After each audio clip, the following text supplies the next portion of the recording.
Hi, my name is Eric. I'm from Warwick. Thank you for your time here today. Thanks, Eric. I'd like to know what steps you'll be taking to help ensure the integrity of our elections with the threat looming of another possible attack, like what we saw previously.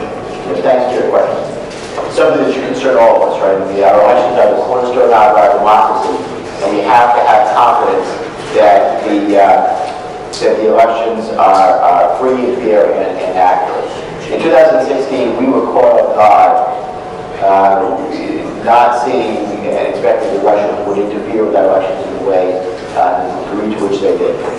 We were better prepared in 2018. There was a real whole-of-government, whole-nation approach to secure our elections. And I believe that all hands-on-deck approach was very successful in making sure that our elections were not interfered with. The Russians will be back at it again. And we need to make sure that we have that all hands-on-deck approach again for the 2020 elections and beyond. And as a member of both the Armed Services Committee and the Homeland Security Committee, I'm all deep in this, making sure that we will get this right.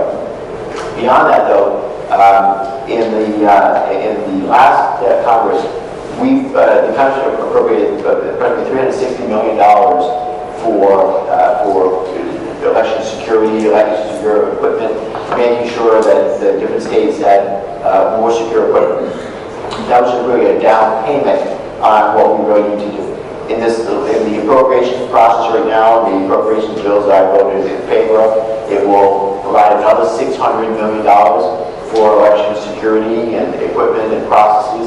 But we need to continue to provide more resources so that states that don't have up-to-date, modern, newer equipment can get it and maintain it and make sure that every vote is counted accurately. And by the way, when I was Secretary of State, we had at the time the oldest voting machines in the country.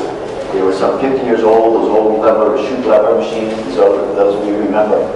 And when I became Secretary of State, I clearly knew that those machines had to go. We needed to upgrade our voting equipment. And before the whole Florida hanging Chad issue, I was very forward-thinking to make sure we had new equipment.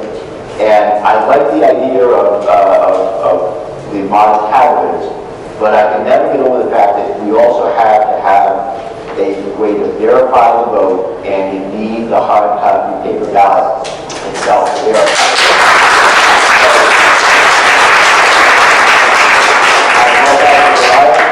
And it's proven to be a good system.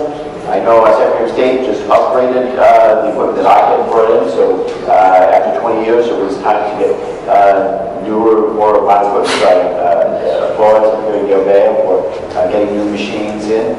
We need to do that same thing around the country. Some states still are working on old machines, or they have systems that it's the touch screen technology, but with no way of verification. We need the paper ballot to make sure we have the ballot itself, the audit trail, and we can do smart audits to make sure that the vote is accurate.